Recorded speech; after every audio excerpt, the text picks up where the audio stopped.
O efeito Trump chegou ao Brasil, e quem tem hemorroidas expostas por excesso de laxante tem medo. A casa está caindo. Eu sou Marcelo Pontes e este é o Verdade Política, um canal que busca revelar o filme preto e branco da nossa política.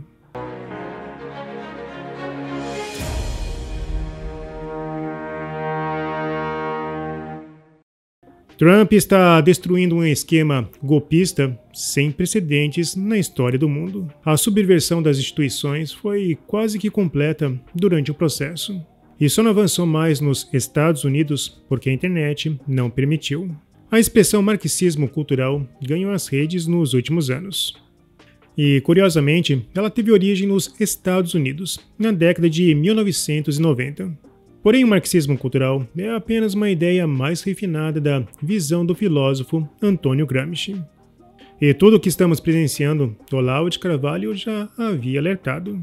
Até que um filósofo húngaro, chamado Georg Lukács, disse o seguinte: olha, o problema são as bases civilizacionais, porque as pessoas já têm toda a sua cabeça feita por 2000 anos de civilização judaico-cristã, e por mais proletários que sejam, eles vão agir de acordo com os valores que foram impregnados na mente deles pela sua cultura. Então, o que nós temos que destruir, em primeiro lugar, não é o capitalismo, é a cultura judaico-cristã.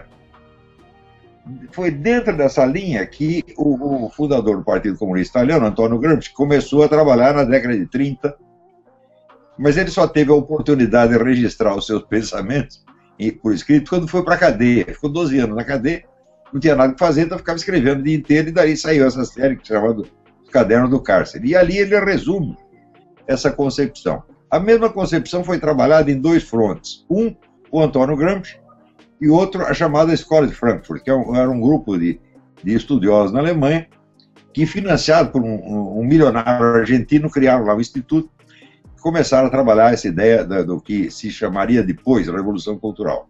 E por outro lado, o Antônio Gramsci. Mas existem diferenças e semelhanças entre as duas correntes, mas no fim, na prática, vai dar na mesma, né?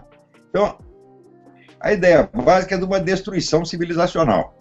Ou seja, você corroer todos os valores, critérios, símbolos, modos de pensar. Portanto, para isso precisa ter uma ação em profundidade na sociedade. Isso quer dizer que, a partir daí, a ação comunista passou a atuar em frontes que antes eram totalmente ignorados. As escolas, as igrejas, sociedades de bairros, clubes, clínicas de aconselhamento matrimonial e de psicologia, tudo isso virou fronte de batalha. Então, era a ideia da guerra cultural total. Nada pode escapar. Olavo de Carvalho havia dito que seu legado era para durar séculos, e não apenas 2 ou 3 anos de governo. E parece que ele também estava certo. Em 2022, a pequena Globo ainda brigava com os fatos e chamava os alertas de teoria da conspiração. Mas agora tudo está sendo revelado.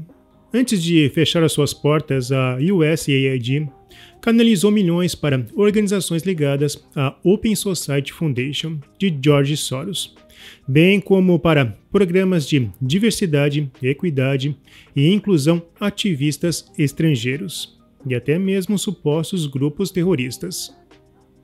Os fundos incluíram mais de 260 milhões de dólares para organizações sem fins lucrativos, apoiadas por Soros.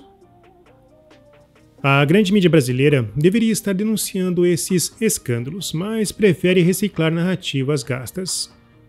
Curiosamente, os núcleos de esquerda mais baixos já estão atacando o novo presidente da Câmara por dizer o óbvio: não houve tentativa de golpe no dia 8 de janeiro de 2023. Isso sim é um ataque coordenado e não orgânico. A administração de Trump anunciou que o edifício da USAID ficará sob supervisão e comando do Departamento de Alfândega e Proteção de Fronteiras. E foi gravado um vídeo encerrando as atividades do velho modelo de comadres progressistas. Trump também autorizou sanções contra o Tribunal Penal Internacional. Foi apontado o lado ideológico do tribunal, que apoia a Palestina na guerra ocorrida na faixa de Gaza. Trump, na verdade, está pressionando os tribunais para que estes abandonem suas ideologias e voltem à normalidade institucional.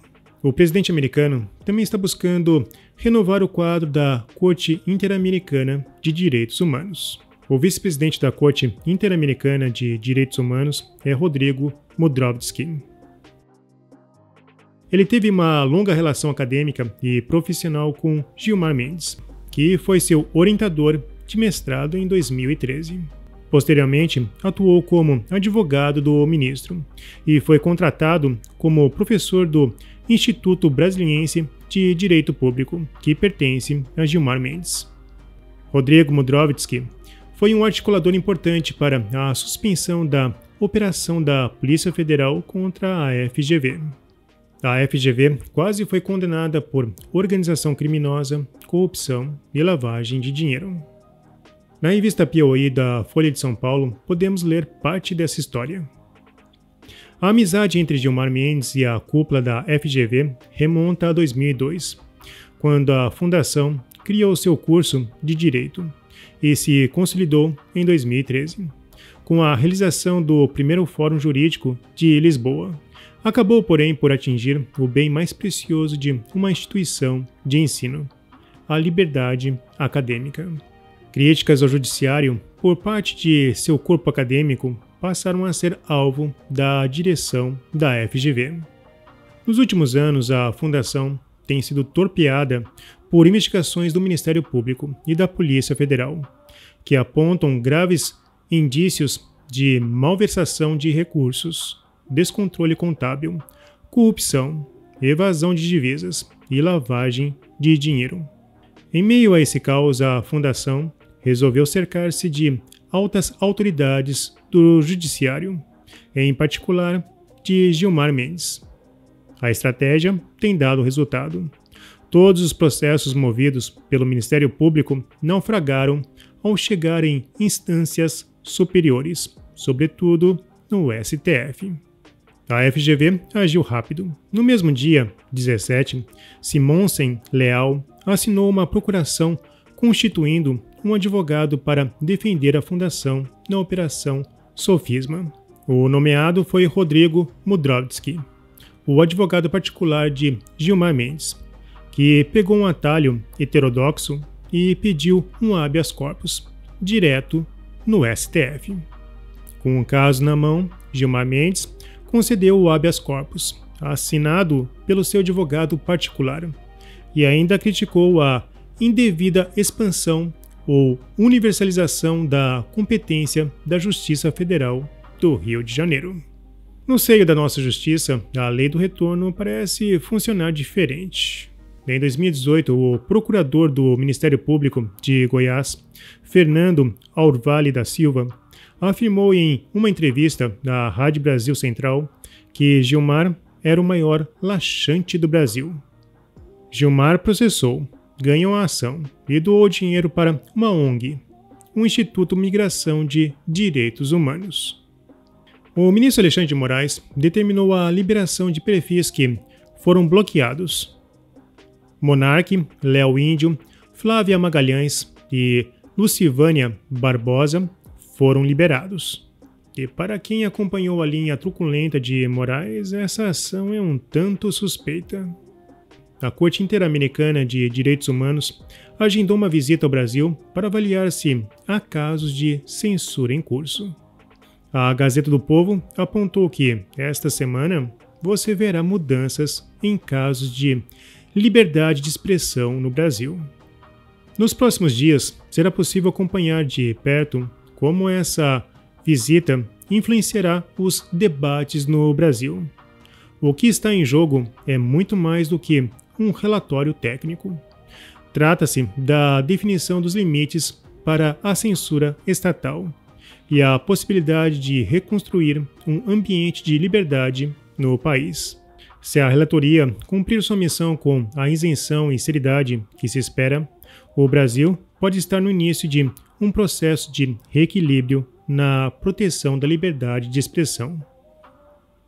Será que Moraes recebeu um alerta antecipado sobre as movimentações políticas de Trump? No final de 2024, congressistas aliados de Trump ameaçavam cortar verbas da Comissão Interamericana de Direitos Humanos se o órgão não agir contra Moraes. Estranhamente, a cúpula da Polícia Federal também está alterando a rota de seu GPS e vê Bolsonaro como página virada. E no pacote, até Felipe Neto abandonou o barco. Será esse o efeito Trump? Bem interessante. O governo americano repassa todos os anos milhões à Comissão Interamericana de Direitos Humanos. É um tanto torpe, mas esse é o peso da motivação política dentro das instituições. Portanto, podemos esperar novos ventos aqui no Brasil, pois a casa está caindo. Bom, se você apoia a Verdade Política, não se esqueça, curta, comente e compartilhe. Clique no sininho para você receber as nossas notificações. E vamos continuar na luta em prol da verdade.